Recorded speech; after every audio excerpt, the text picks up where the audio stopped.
আমি একজন মুসলিম মেয়ে। আমি হিন্দু একটা ছেলের জন্য 7 বার প্রেগন্যান্ট হয়েছি।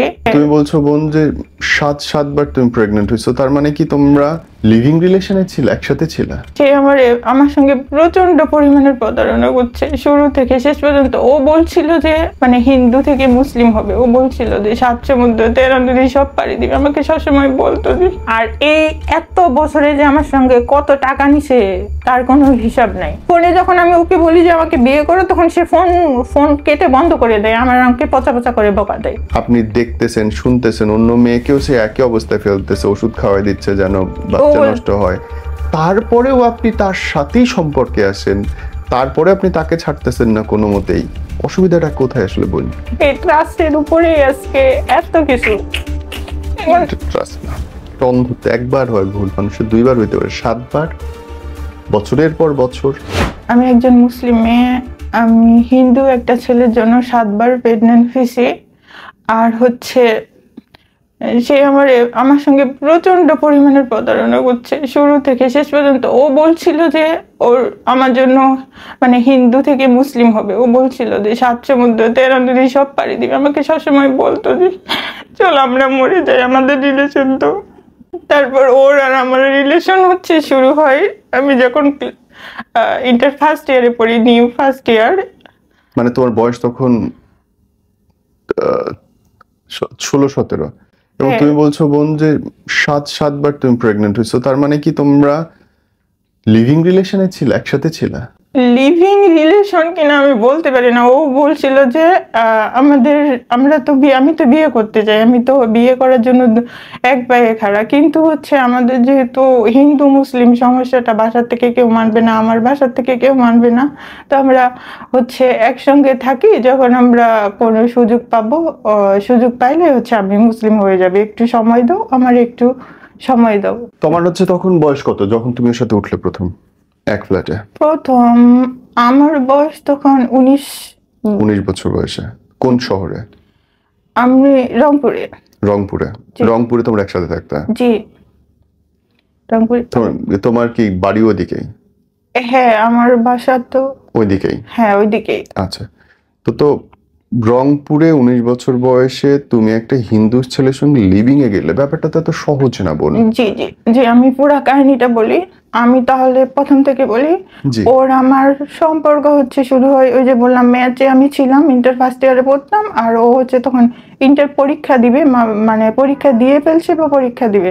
তো একটা বেড ছিল, একটা রুম ছিল, রুমের মধ্যে 4টা সিট ছিল। তো ওইখানে আমি থাকতাম, আর একটা স্কুলের মেয়ে থাকতো, আর ওর 2টা বান্ধবী থাকতো। তো ওখানে থাকতাম। আমি টিউশনি প্রাইভেট পড়তে গেছিলাম, প্রাইভেট থেকে আসছি, তো আপুর 2টা রেডি হয়েছে, বলছে তুই তো রেডি হয়ে আছি, পাশে ঝালমুড়ি, আমাদের পাশে ঝালমুড়ি পাওয়া যায়, চলো ঝালমুড়ি খেতে যাই, এরকম করে বলছিল। পরে আমি আচ্ছা রেডি হয়ে যখন আছি তাহলে যাই। তখন ওদের সঙ্গে আমি ওখানে গেছি, ঝালমুড়ি খাচ্ছি, তখন সে আসছিল, তার আর একটা ফ্রেন্ড আসছিল, আসে আমাদের ঝালমুড়ি খাওয়াইছে। এবং ঝালমুড়ি খাওয়ায় আসার পরে দেখছি ঝালমুড়ি খাই সবারে লুজ মোশন হয়ে গেছে, অনেক খারাপ অবস্থা। তখন আমি আপুরে বলছি, আপু আপনার কেমন ফ্রেন্ড, ঝালমুড়ি মনে হয় মন কষ্ট করে খাওয়াইছিল, এই জন্য যে সবারই লুজ মোশন হয়ে গেছে। পরে বলতেছিল যে আচ্ছা, ও আমার আপু তখন ফোন দিয়ে বলতে চাই, তোরা কোন ঝালমুড়ি খাওয়াইছিস, যে আমার ছোট বোন বলতেছে যে ঝালমুড়িতে সমস্যা। তখন যার সঙ্গে কথা বলতাম, যার সঙ্গে এখন পর্যন্ত সম্পর্ক কন্টিনিউ আছে, সে বলতেছে যে আচ্ছা আমাকে ফোন নাম্বারটা একটু দিস, তো আমি কথা বলবো। এই ফোন নাম্বার নিয়ে কথা বলায় একদিনে ফোন দিত, ফোন দিয়ে কথা হইতো, এমনি কথা বলতে বলতে ওর এক পর্যায়ে ওর ভালো লেগে যায়, আমার ভালো লাগে না। আমি তো জানি যে সে হিন্দু, তার সঙ্গে কখনো আমাদের রিলেশন সম্ভব না, বা আমি তো ছোট ছিলাম, বুঝতাম না আসলে রিলেশনটা কি। ফোন দিত, ফোন দিয়ে জিজ্ঞাসা করতো ভালো মন্দ, এটাই জিজ্ঞাসা করতে করতে একদিন আমার হঠাৎ করে সিমের কি জানি প্রবলেম হয়, সিম বন্ধ হয়ে যায়। সিম বন্ধ হয়ে যাওয়ার পরে সে আমার ম্যাচে যে আপুগুলা ছিল সবাই চিনতো, সবাইরে ফোন দিয়ে বলতো যে সব নামটা বলবো, আমার আমার কথা বলছিল যে ও কোথায়, ওর ফোনটা কি হয়েছে, এবং ভোরে ম্যাচের সামনেই চলে আসে, বলে যে তোমার ফোন কেন বন্ধ, তোমাকে তো আমি পাগলের মতো খুঁজতেছি। আমি তখন বলছি যে আপনি আমাকে পাগলের মতো খুঁজতে যাবেন কেন, আপনার সঙ্গে কি আমার কোনো সম্পর্ক আছে, এরকম করে। তখন বলছি, পরে বলছি না, তো তোমার হঠাৎ করে ফোন বন্ধ, আমার অনেক বেশি টেনশন হচ্ছিল। পরে আমি আমি তখন বুঝতে পারি আমি যে ছোট মানুষ, আমি তখন বললি যে সেটা আমি মজা নিচ্ছি, বিষয়টা হচ্ছে আমার একটা বান্ধবীকে বলি, আমি, ও ফোন দিয়ে বলেছে আপনার দেখেন, আমি ওকে বলি যে দেখেন আপনার সঙ্গে আমার কোনো সম্পর্ক নাই, কারণ আমি অন্য ছেলেকে পছন্দ করি। আমি মানে এটা এমনি বলছিলাম, অন্য ছেলেকে পছন্দ করি। সে কান্নাকাটি করে, সে একখানে চাকরিতে গেছিল ঢাকায়, কোথায় জানি একটা পাহাড়ি এলাকা আছে, ওইদিক চাকরিতে গেছিল। পরে আমি এই কথাটা বলা থেকে সে চাকরি ছেড়ে চলে আসে। এরকম করে চলতেই থাকে, এরকম করে চলতে চলতে মানে সে এত বেশি ইমোশন, এত বেশি ভালোবাসা দেখে আমার মনে হচ্ছে যে পৃথিবীতে ওই একটা মানুষ ছাড়া আমাকে জীবনে কেউ সুখী রাখতে পারবে না, ভালোবাসতে পারবে না। এমন ভালোবাসা দেখাই আমার মনে হচ্ছে আমি স্বর্গে বাস করতে চাই। মানুষ এত ভালো হয় কেমনে? আমি একটা ফোন দিলে ও 10টা ফোন দেয়। ও যদি বাসার থেকে কেউ ফোন দেয় 24 ঘন্টা কন্টিনিউ আমার সঙ্গে কথা বলে। এরকম করে তো সম্পর্ক ভালোই চলতেছিল। চলতে প্রতিদিন আমি মিলের টাকা খেতাম না, বাবা টাকা দিত, সব টাকা দিয়ে ওর সঙ্গে আমি ফোনে কথা বলতাম, ফোনে মিনিট ভরতাম, তারপর পার্কে আমরা দেখা করতাম। অনেক ভালো সম্পর্ক যাচ্ছিল, অনেক ভালো সম্পর্ক। পৃথিবীতে আমাদের ম্যাচে সবাই বলতো তোদের এত ভালো সম্পর্ক, মানুষ একটা মানুষকে এত ভালোবাসতে পারে। এরকম করে চলতে চলতে তখন আমি তো ছিলাম, পরে আমার একটা খালাতো ভাই ছিল, খালাতো ভাই আমারে পছন্দ করতো, বলতে কি আমি খালাতো ভাই হিসেবে কথা বলতাম। পরে উনি হঠাৎ করে আসে বলতেছে যে কি, যে শাপলা তোরে পছন্দ করি, এরকম করে বলতেছিল যে তোরে আমি তুলে নিয়ে যাবো। আমি তখন বাসায় বলছি, আমি ভাইয়ারে বলছি আপনি আমারে তুলে নিয়ে যাবেন, আমি আপনার বাসায় বলে দিব। পরে এরকম করে ভাইয়ের সঙ্গে তর্ক আছে, আপনার কত বড় সাহস, আপনি বাসার থেকে আমারে তুলে নিয়ে যাবেন। ভাইয়া বলতেছে হ্যাঁ 100 বার আমি যাব, তুমি তো আমাদের ওই জায়গায়, আমি যে জায়গায় পড়াশোনা করতাম, বলেছি তুমি তো আমার ওখানেই থাকো, তাহলে তোমাকে আমার তুলে নিয়ে যেতে 1 টাইম লাগবে না। পরে আমি যার সঙ্গে কথা বলতাম, কন্টিনিউ রিলেশন ছিল, ও বুঝতে পারছে, বলতেছে যে তুমি বাসায় বলে দাও, তোমার বাবা মারে বলে দাও, নাহলে সে তোমারে তুলে নিয়ে যায় বিয়ে করে দিবে, তখন আমাদের সম্পর্কের কি হবে, আমি তোমাকে ছাড়া বাঁচবো না, প্লিজ বাসায় বলো। পরে আমি ওর কথা থেকে আমি বাসায় বলি যে ভাইয়া আমারে তুলে নিয়ে যাচ্ছে, এরকম এরকম। তখন আব্বু আম্মু মানে বাসার মানুষজন যে সেদিন রাতে আমাকে ম্যাচে নিয়ে চলে আসে, এখন বলছে ম্যাচ থেকে নিয়ে চলে যাচ্ছি, তোর খালাতো ভাই তোর জন্য অনেক পাগল, তো তোকে তুলে নিয়ে যাবে, এরকম করে বলতেছিল। সবাই বাসা থেকে বলছে তুলে নিয়ে যাবে, তোর আর পড়ালেখা করা হবে না, তোর সব পড়ালেখা বন্ধ, তোর এখন বিয়ে শাদী দিব, আমরা ছেলে দেখতেছি। ঠিক আছে, তো ওনারা ছেলে দেখলো, ছেলে দেখে সবকিছু ঠিকঠাক করলো। তখন আমি ওরে বলতেছি যে আমাকে তো বিয়ে দিয়ে দিচ্ছে, চলো আমরা পালাই যাবো। বলছে আচ্ছা তাহলে আমি সব ঠিকঠাক করি, আমরা পালাই যাব। তখন একদিন বলছে যে আচ্ছা তুমি চলে আসো, তাহলে আমরা পালাই যাব। এরকম করে ওর তখন কয়েকটা ফ্রেন্ড নিয়ে আসছিল, আসে একটা স্কুলের ওখানে গেল, যাই আমিও গেছি। ওরে বলতেছে যে তোরও, ওর ফ্রেন্ড গুলো বলছে তোমারও টাকা নাই, আর হচ্ছে ছেলেরও টাকা নাই, তাহলে তোমরা ঢাকায় যাই কিভাবে, অন্তত তো 10,000 টাকা 20,000 টাকা লাগবে সাথে, যে তোমরা ঢাকায় যাই কি করবা, কিভাবে খাবা, এরকম করে বলতেছিল। তখন আমি কান্নাকাটি করতেছিলাম, গেছে যাই হোক আমাকে তো বিয়ে দিয়ে দিচ্ছে, আমি এইদিকেই থাকবো। ও বলতেছে ঠিক আছে তুমি তাহলে লুকায় থাকো, তোমাকে একটা ম্যাচে উঠাই দিই, তুমি ওখানে ম্যাচের মধ্যে হচ্ছে থাকো, ওখানে বাসায় কেউ জানবে না। আমি বলছি এইভাবে করে তো হয় না, তাহলে কি তুমি বাসায় চলে যাও। তখন সে আমার অটোতে করে বাসায় পৌঁছে দিয়ে যায়। আমার বাবা অনেক শখ, যে বাপের একটা মেয়ে, গরু ছাগল গয়না টিপি ফ্রিজ সবকিছু নিয়ে আমার সুন্দর করে, মানে উনি সরকারি জব করতো, তো ওনার সঙ্গে হচ্ছে বিয়ে ঠিক করে। বিয়ে চলতেছে, আমি বুঝতেছি না যে বিয়ের সবকিছু চলতেছে, বিয়ের জন্য সবকিছু রেডি করে, বিয়ে চলতেছে, সব রেডি করার পরে হচ্ছে আমি ওর সঙ্গে কন্টিনিউ কথা বলি, ওকে ছাড়া থাকতে পারি না। আমি বলি যে তুমি আজকে আমাকে এখন পর্যন্ত নিয়ে যেতে পারো, হলুদ হয়ে গেল, সবকিছু নিয়ে গেল। তারপরে হচ্ছে কাজীও আসলো, আমার কবুল করাইছে। কবুল করানোর পরে আমার মনে হচ্ছে যে আমি যাব না। আমি বাবা ভাই সবার পা ধরে কান্না করতেছে, আমি যাব না, আমাকে ওখানে নিয়ে যাই না, আমি থাকতে পারবো না। পরে সবাই জোর করে আমাকে যেখানে বিয়ে মানে বিয়ের কথা ছিল ওখানে বিয়েতে উঠাই দেয়। পরে ওইখানে যাই আমি, ওনাকে যে ছিল আসলে ওনারও একটু সমস্যা ছিল, তো উনি হচ্ছে ওনাকে আমি মানতে পারি না। আমি কন্টিনিউ আবার ওর সঙ্গে যোগাযোগ করি। ও তখন বলে যে ওই ছেলেটা তুমি কাছে আসতে দিও না, এই করতে দিও না, আর তুমি চলে আসো, তুমি গয়নাগাটি নিয়ে চলে আসো। এরকম করতে করতে যখন হচ্ছে পরের দিনও কিন্তু আমি ওই ছেলের কোনো কিছু করতে দিই না, আমি থাকবো না, আমি চলে আসবো, এরকম করে বলতেছি।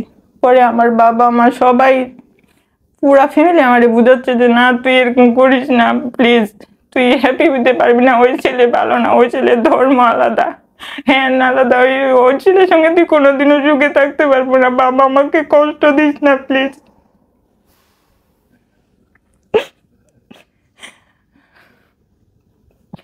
আমি কিছুই বুঝি না, এখন পর্যন্ত বুঝি না, আমি খালি ওকেই বুঝি। আমি বলছি পৃথিবী একদিকে, সে একদিকে। আমার অনেক মানে যে এত মিষ্টি কথা বলে জানি না, এখন ও যে এত ভুল করে এত কিছু করে, তাও আমি বলি যে না তুই খালি আমার কাছে চলে আয়, আমার সঙ্গে থাক। পরে ওখানে ঝামেলা হওয়ার পর আমি চলে আসি বাসায়, আমি আর যাই না, আমি যাই না। পরে চলে আসলেন? পরের দিনেই চলে আসি। ওর মধ্যে বাসর রাত্রে হাজবেন্ডের কাছে আসতে দেন নাই?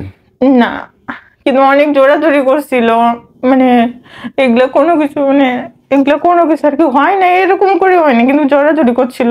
ওনারও একটু সমস্যা ছিল, মানুষের কথা শুনতো একটু, মানে আনস্মার্ট, প্রচন্ড আনস্মার্ট। মানুষে যদি ওইটা বলতো ওইটাই করতো, মানুষে হয়তো কিছু শেখাই দিছিল, ওই জন্য আমার সঙ্গে অনেক ধস্তাধস্তি অনেক কিছু করছে, কিন্তু আমি কোনো কিছু করতে নেই। পরে বাসায় আমি চলে আসি, চলে আসার পরে আমার ভাই বলতেছে তুই যাবি না এখানে, ঠিক আছে তুই যাবি না, ওরা কিন্তু ডিভোর্সের ব্যবস্থা করতেছে, প্লিজ বোন তুই চলে যা, ওরা তোর ডিভোর্স দিয়ে দিবে, থাকবে না, তুই ওখানে যাই অন্য মেয়ের সঙ্গে কথা বলিস, অন্য ছেলের সঙ্গে কথা বলিস, তোরে রাখবে না, প্লিজ যা। আমার বাবা সবাই বলে।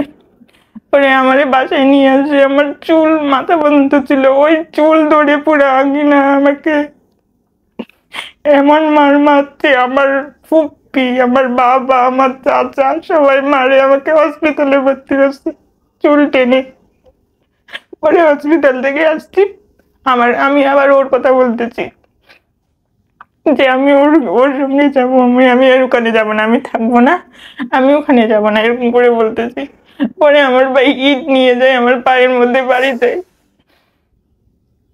তুই থাকলেই না কোনো কিছু করবি, তোরে মারে ফেলবো, প্রতিনিয়ত টর্চার করে। তখন হচ্ছে সবাই মিলে ডিসিশন নেয় ওদের বাসা থেকে, যেখানে গেছিলাম মানে বিয়ে ভাঙছি ওইখান থেকে। তখন আমার বলে যে হচ্ছে ওরা তো ডিভোর্সের ব্যবস্থা করে দিচ্ছে। পরে ফাইনালি 15 দিন না 10 দিনের মধ্যে আবার ডিভোর্স হয়ে যায়। এর মধ্যে আমার বাবার কষ্টের 7 লাখ টাকার মতো সবকিছু চলে যায়, টিভি ফ্রিজ গয়না সব ওরা নিয়ে নেয়, মাত্র 1.5 লাখ টাকা ফেরত দিছিল, আর কিচ্ছু দেয়নি। এই সঙ্গে আমার বাবা বলছে যে তুই আজকে থেকে তুই আমার মেয়ে না, তুই বাজার থেকে বের হয়ে যাবি। পরে আমি বাজার থেকে বের হয়ে যাই, পরে একটা নার্সিং এর খোঁজ পাই, যাই আমি ওখানে হচ্ছে নার্সিং এ ভর্তি হই, আর পাশাপাশি ইন্টার পরীক্ষাটা দেই, মানে ও হেল্প করে, ওর সাথে থাকে। ও তখন অনেক বেশি ভালো, মানে অনেক বেশি ভালোবাসে, অনেক বেশি কেয়ার করে, রংপুরের থেকে শুরু করে সবকিছুতে। তখন গিয়ে কি আপনারা একসাথে উঠলেন আরো পরে? তখন আমি নার্সিং কমপ্লিট করলাম, করার পরে হচ্ছে যখন আমার শেষ হয়ে গেল, আমি হসপিটালে জব করি, তখন বলছে যে আমরা এখন একসাথে থাকবো।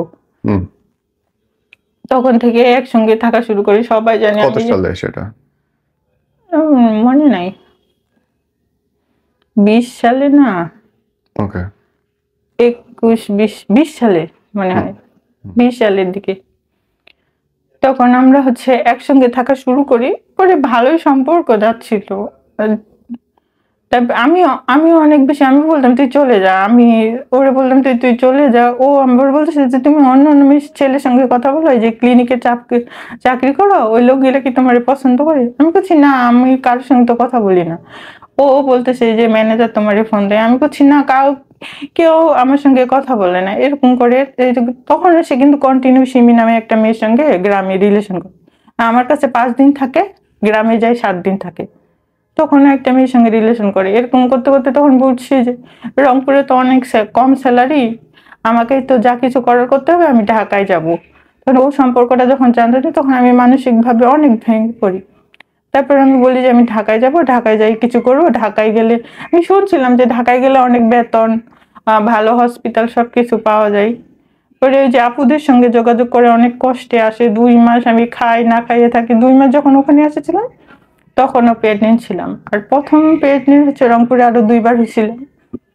তখন ওষুধ খাইতে, যখন আমি রংপুরে মানে রংপুর থেকে ঢাকায় আসি তখনও হচ্ছে প্রেগনেন্ট ছিলাম। তখন আমার আপুগুলা বুঝতে পারছিল, ওরা জানতো আমাদের সম্পর্কটা, বলতেছে যে তুই এরকম করিস না।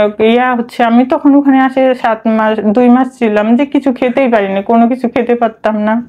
পরে এই যে ওষুধটা খাবো, এই ওষুধটা খাওয়ারও টাকা ছিল না। ও তখন গ্রাম থেকে আসছে, শিমু নামে রিলেশন করছিল, আমি টাকা দিতাম, ও মেয়েদের সঙ্গে কথা বলতো। বাহ। আমি যখন রংপুরেও জব করছিলাম তখন ওকে জব করে টাকা দিতাম, ওই মেয়েদের সঙ্গে মিনিট কিনে কথা বলতো। অথচ আমাকে বলতাম, আমি বলতাম যে আমার সঙ্গে কথা বলে, বলছে আমার ফোনে টাকা নাই, মিনিট নাই। বাহ। তারপরে তখন কি আপনারা একসাথে? হ্যাঁ, আমরা তো কন্টিনিউ 9 বছর ধরে একসাথেই আছি। এই যে ও আসে থাকতেছে আবার চলে যাচ্ছে। কখন অসুবিধা হয় নাই এই নিয়ে এলাকায়? বিয়ে থা করেন নাই, জানাজানি হয় নাই?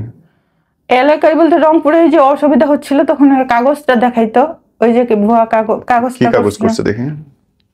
এই যে ওর ফ্রেন্ডের নাম দিয়ে। ও মানে দলিল বানাইছে একটা। আচ্ছা, মানে এলাকার লোকদের দেখানোর জন্য জি, রংপুরে নোটারি পাবলিক করে বিয়ে করার ইয়ে করছে। জি।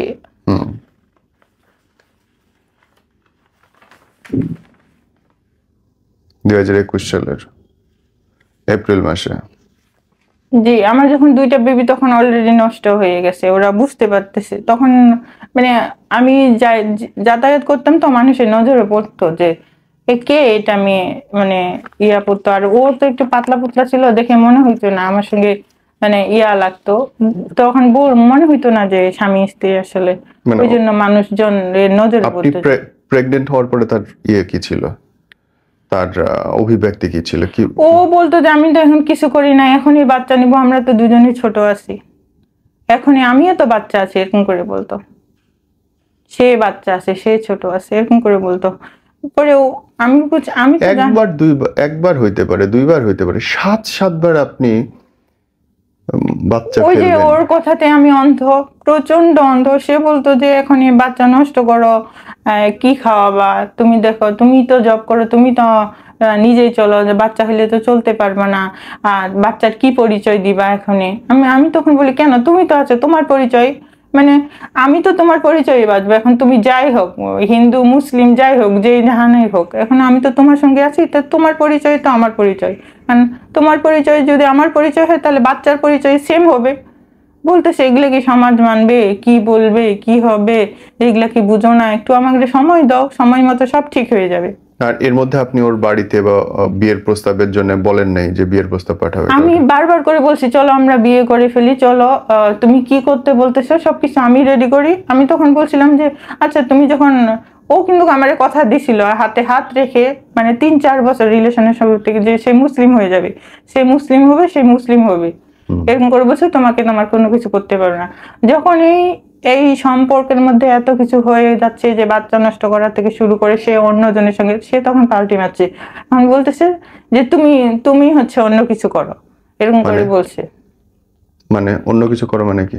মানে তার ইয়াতে যেতে বলতেছে, মানে মুসলিম থেকে হিন্দু হইতে বলতেছে? হ্যাঁ, বলতেছে যে, আমি তখন বলছি আচ্ছা ঠিক আছে, তুমি যেহেতু আমাকে বলতেছো আমি হবো, সমস্যা নাই।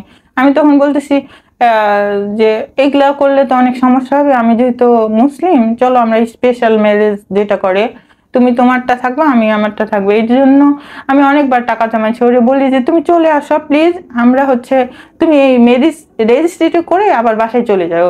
আমি বলি তোমার বাসার মধ্যে কি আছে, বাসার থেকে আসতে চাও না কেন? তখন বলে যে আম্মু অসুস্থ, আম্মু ওর মারা গেছে ক্যান্সারে, তো হচ্ছে আম্মু অসুস্থ, ঠিক আছে, এখন তো আম্মু মারা গেছে, এখন তুমি কেন আসতেছো না? ও আপনার কাছে রংপুরে থাকতো আর বাকি সময় কই থাকতো? বাসায় থাকতো? জি জি। ওর বাসা কোন ডিস্ট্রিক্টে? বীরগঞ্জে। আচ্ছা, তো মানে আপনার কাছে মাসে কয়দিন থাকতো আর বাইরে থাকতো কতদিন? আমার কাছেই মাসে বেশি থাকতো, বাহিরেও ধরেন যে আমার কাছে 20 দিন থাকতো, বাসায় 10 দিন থাকতো। এমন সময় হয়েছে যে বাসায় 20 দিন থাকতো, এদিক 10 দিন থাকতো। আচ্ছা, আর যখন আমার কাছে আসে থাকতো বলছে তোর কাছে আমি সুন্দর হওয়ার জন্য আসছি, এই যে ভালো মন্দ খাচ্ছি, ভালোভাবে থাকতেছি। ওইখানে তো সে কোনো টাকা পয়সা দিত না? না পুরোটাই আপনি না, চালাইছেন সংসার? আমি একদম রুম থেকে রুম সাজানো থেকে শুরু করে যা কিছু লাগে সব টাকাই আমার। এই এতবার এত ঘটনা ঘটতেছে এবং তারপরে আপনি? আসলে আমি তো বুঝতে পারি না, আমি একটু কম বুঝি, আর মাথার মেধাও একটু প্রচন্ড কম। যে মানুষ যদি আমাকে ধরে বুঝাই দেয় ওর সম্বন্ধে, ওর যতগুলো ফ্রেন্ড আছে বলে যে তোমার সঙ্গে ডাবল গেমিং করতেছে, শাপলা তুমি কিছু একটা করো, প্লিজ প্লিজ প্লিজ কিছু একটা করো, ও কিন্তু খুব খারাপ, তুমি চলে যাও ওদের বাসায়, কোনো একটা রিয়াকশন নাও। ও তো তোমার জীবনটা নষ্ট করতেছে তার পাশাপাশি আরো অনেক মেয়ের জীবন নষ্ট করতেছে। মানে আরো সম্পর্ক সে জড়িত? হ্যাঁ, একাধিক সম্পর্কে সে জড়িত। তার হচ্ছে হচ্ছে ছোট মেয়ে পছন্দ, যেমন আমি ছোট ছিলাম আমার সঙ্গে রিলেশন করা শেষ হয়ে গেছে, এখন হচ্ছে আবার হচ্ছে একটা ছোট মেয়ে শিমু নামে করতেছে, এখন তার ভাইয়ের শালির সঙ্গে শুনতেছি, আবার হচ্ছে আবার আরো দুই একটা মেয়ের শুনতে পাইছি আর কি, নামগুলো এখন সে কি বিয়ে করতে গেছিল এর মধ্যে কোথাও? না না, বিয়ে করতে যায়নি সে, ও জানে যে আমার সঙ্গে একটা সম্পর্ক করতেছে, আমি বড় রকম সমস্যা করতে পারি, এই জন্য সে বিয়ের মধ্যে যায়নি। কিন্তু মেয়েদের সঙ্গে সবার সঙ্গে যাদের সঙ্গে শুনছি শারীরিক কন্ডিশন, একদম শারীরিক সবকিছু হয়েছে। প্রমাণ পাইছে? কার সাথে কথা হয়েছে? হ্যাঁ, মেয়েটা আমাকে ফোন দিয়ে বলতেছে যে আপু ওর সঙ্গে তো, আমি প্রথমে যখন সেই মেয়েটা ফোন দেয়, শিমু নামে মেয়েটা ফোন দেয়, আমি ফোন দিয়ে বলছে কে ভাবি, আমি বলছি হ ভাবি, কে আপনি বলতেছেন? বলতেছে যে ও জিৎ যেখানে থাকে সেখানে যে ভাবিটা রান্না করে দেয় সেই ভাবিটা আপনি? আমি বলছি হ্যাঁ সেই ভাবিটা আমি। তো কি হয়েছে, আমি যখন এই কথাগুলো শুনি আমার কলিজাটা মানে আমি জাস্ট, আপনারে বুয়া বানাই দিছে?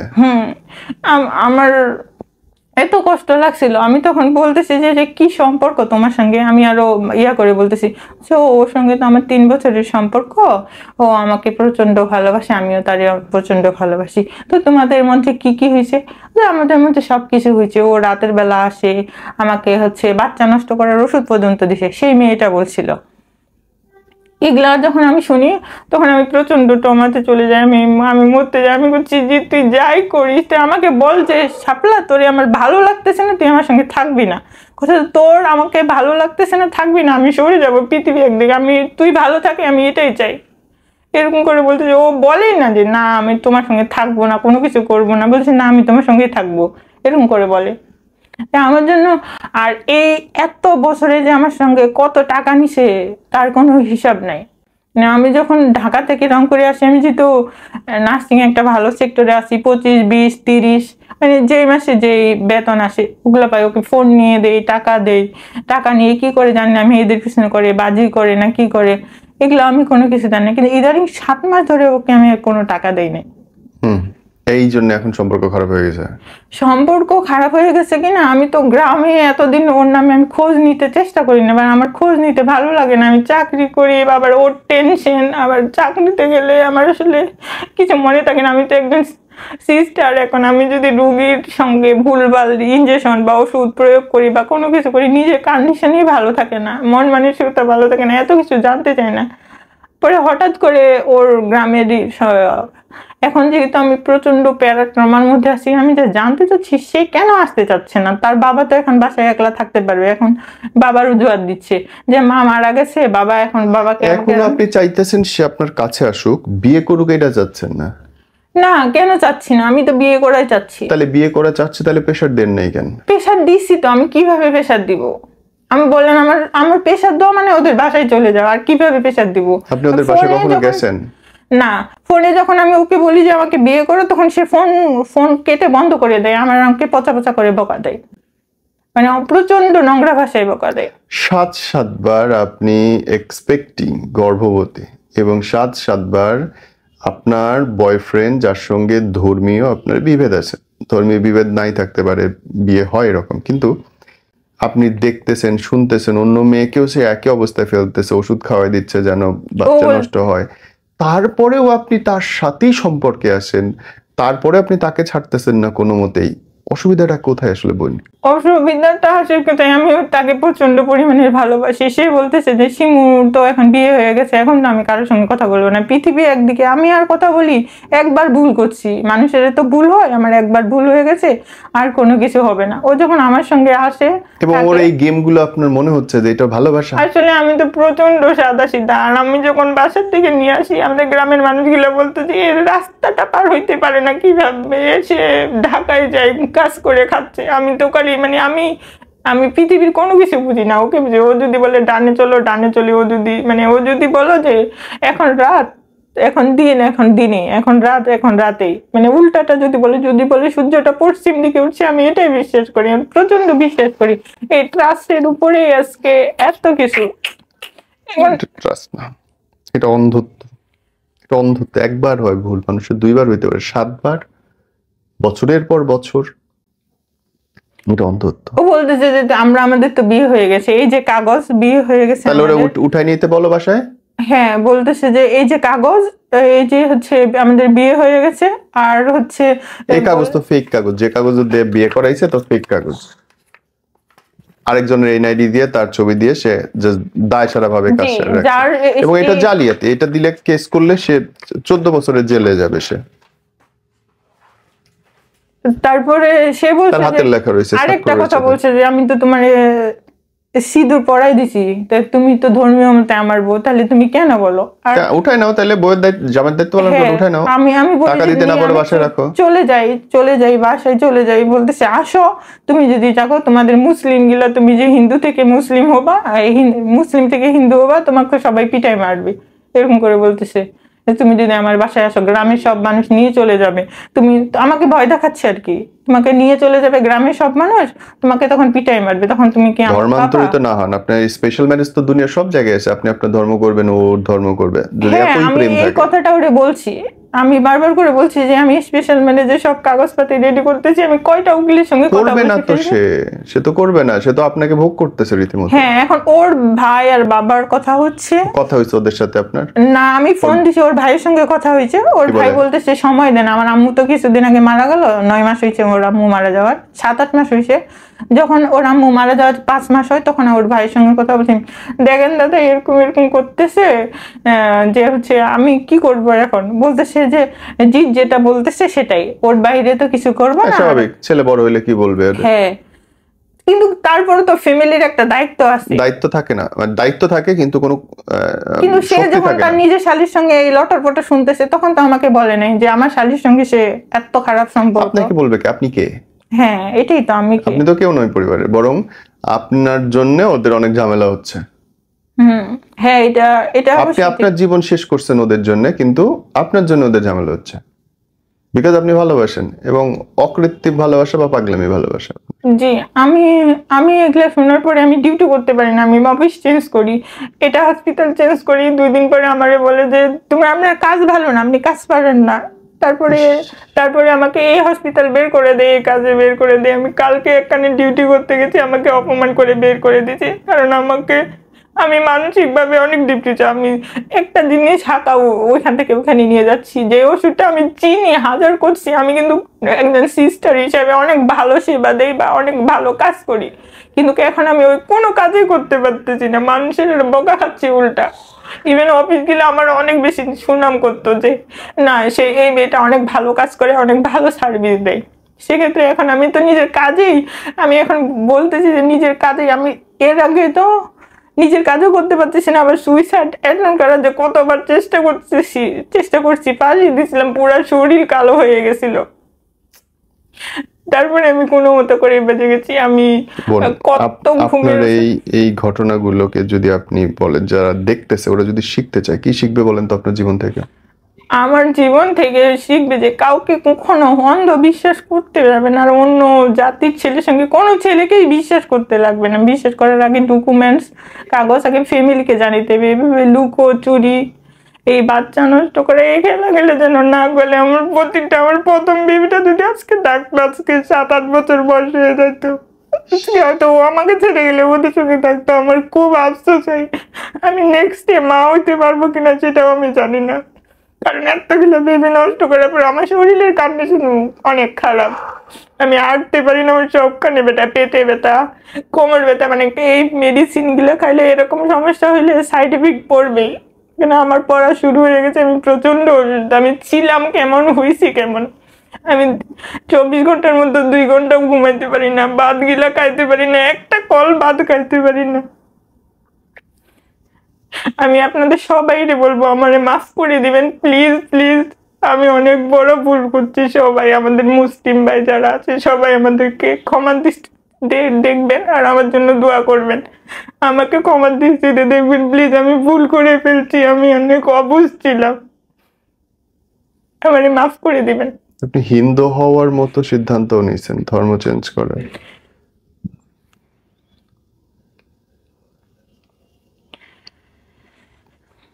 ভালোবাসেন, চেষ্টা করে নিজেদের জায়গায় থেকে, সংস্কৃতি থেকে যতটুকু মানায় নেওয়া যায়, কিন্তু নিজের বিশ্বাস বদল করা, সে যে ধর্ম বিশ্বাসী হোক, অনুচিত। তোমার বয়ফ্রেন্ড বলবো, জামাই বলবো, কি বলবো জানি না, ওর জন্য যদি লাস্ট কিছু বলতে চাও বলো। ওর জন্য আমি বলতেছি যে ও এখন আমাকে বলতেছে, আজকেও কথা হয়েছে যে আমি আছি, আমি যাব, আমি স্পেশাল মেডিসিনটা করে ফেলবো, এরকম করে বলতেছে। মানে এই কথাটা সে 9 বছর ধরে কন্টিনিউ বলতেছে। জানি না সে কি করতে যাচ্ছে। ও যদি আমাকে না ডাকতে চাই, আমাকে ডিরেক্ট বলে দিবে তোমাকে আমার ভালো লাগতেছে না, তোমার সঙ্গে আমার যাবে না, সো আমি আমার রাস্তা দেখবো, আমি আমার মতো করে থাকবো। তোমার বাবা তো তোমার সাথে কথা বলেন না?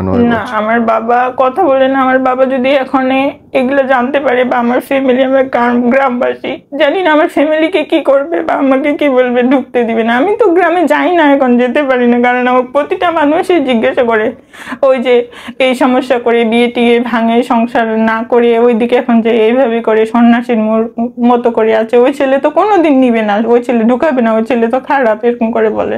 তোর বাবাকে কিছু বলতে চাও বোন? আমার বাবাকে বলতে চাই,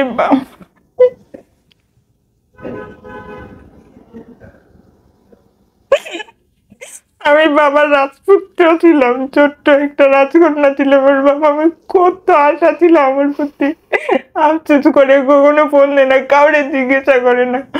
বাবা, আমি অনেক বেশি বড় ভুল করছি, আমাকে মাফ করে দিয়েন,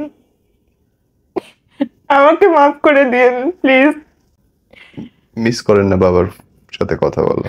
আমি প্রতিটা সেকেন্ডে মিস করি আমার বাবার, আমি প্রতিটা সেকেন্ডে মিস করি আমার বাবা। আমার বাবা বড় মুখ করে বলতেছে আমার একটাই মেয়ে, আমি ধুমধাম করে বিয়ে দেবো, এত টাকা ডিমেন্ড দিব, অনেক ভালো থাকবে। সেটা আমি করি নাই, করতে দেই নাই। আমি ওর জন্য সবকিছু, ওর জন্য আমার জীবনের আজ থেকে উত্থান পতন, এই যে কত, এই যে স্ট্রাগল, ঢাকার মধ্যে আজকে আমি একলা একলা চলি। আমি যদি রাস্তার মধ্যে মরে যাও, আমার বাসার থেকে কেউ খোঁজ নিবে না, সেও খোঁজ নিবে না।